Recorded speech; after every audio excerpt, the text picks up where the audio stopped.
Hi friends, it's Jennifer from Live, Laugh, Love to Read. Today I'm going to be doing a book review on the Katie Nash series by Elizabeth Berg. And this is a trilogy, so I have all three books, and here they are. I read these all together. So as soon as I read the first one, I read the second one, then I read the third one. So I read them all together. So I'm going to do the all three together in this video. And I'm going to do a lump rating. I'm going to rate this series 3.5 stars. Yeah. So I have really been enjoying Elizabeth Berg's books. I like all her books so far that I've read. I haven't read all of them yet. But this one, these books, like I said, I'm giving 3.5 stars. And I think the reason is I enjoyed the books. I enjoyed the stories. But it seems to me, number one, this could have all been in one book. Because the books span the same time frame of Katie. The books are about Katie Nash. She is about, I want to say 11 in the first book, and then she's 13 in the second and 13 in the third. So, yeah. So it spans her, maybe a 2 to 3 year time span in all three books. And so I kind of felt like I wanted more closure. I don't know if there's going to be a fourth book about Katie Nash, and maybe there is. But the third book, like I said, she's still 13 and a half. So, yeah, that's kind of why I'm giving it 3.5 stars. Like I said, I enjoyed the story. But like I said, I think it could have been in one book, which still wouldn't have been that big, I don't think. Because, okay, so the first book is called Durable Goods. Looks like this.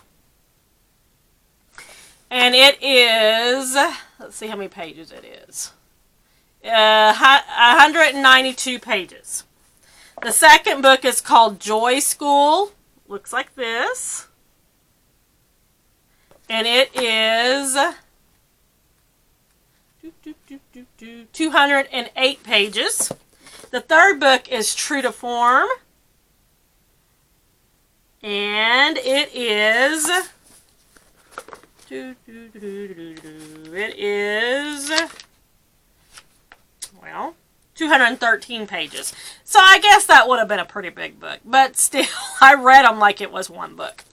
So I'm going to tell you, I'll read you the synopsis. It says, on the hot Texas Army base she calls home, Katie spends the lazy days of her summer waiting to grow up, waiting for Dickie Mack to fall in love with her, waiting for her breast to blossom, waiting for the beatings to stop.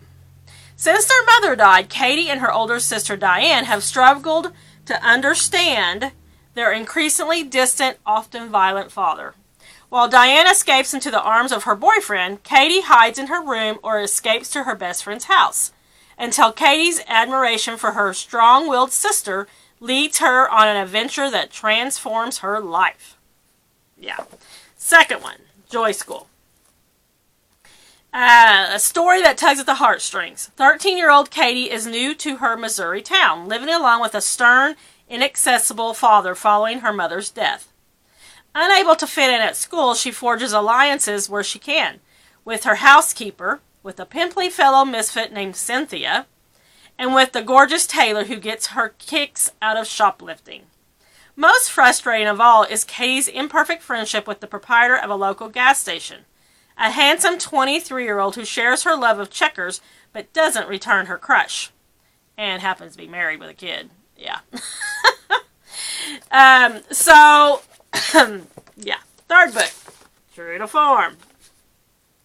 It is 1961, and 13-year-old Katie is facing a summer full of conflict. First, instead of letting her find her own work for the season, Katie's father has arranged for 2 less-than-ideal babysitting jobs. One for the rambunctious Wexler boys and another for Mrs. Randolph, a kind but elderly bedridden neighbor.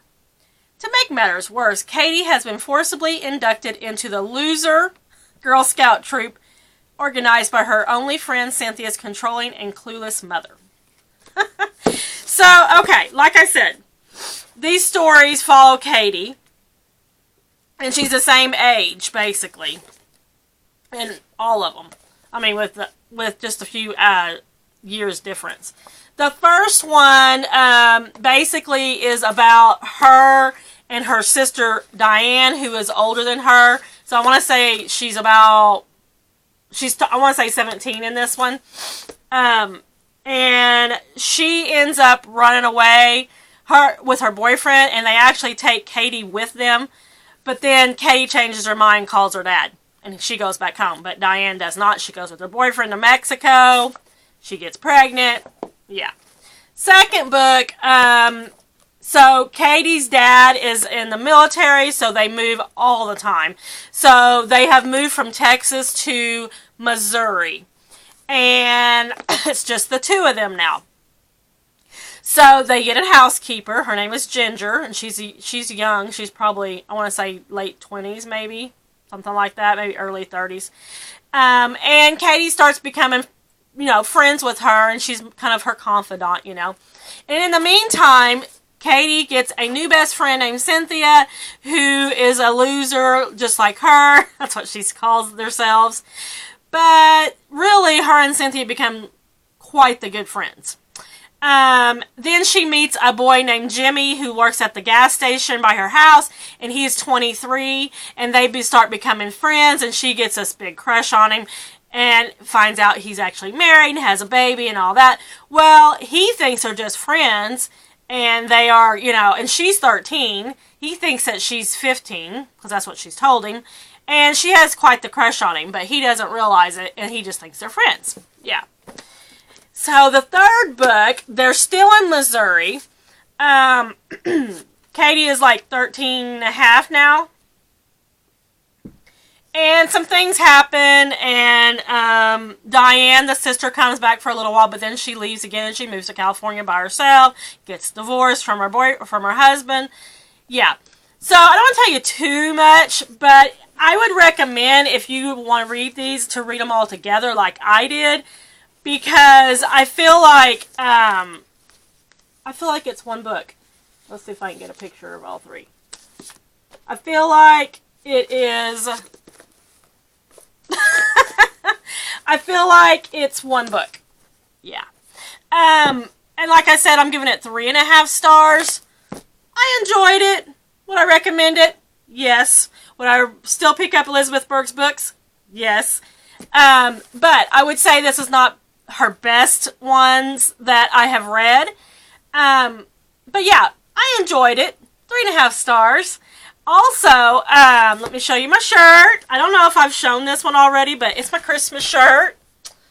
Life is good. It's got the snow globe on it, and this does have a special meaning for me.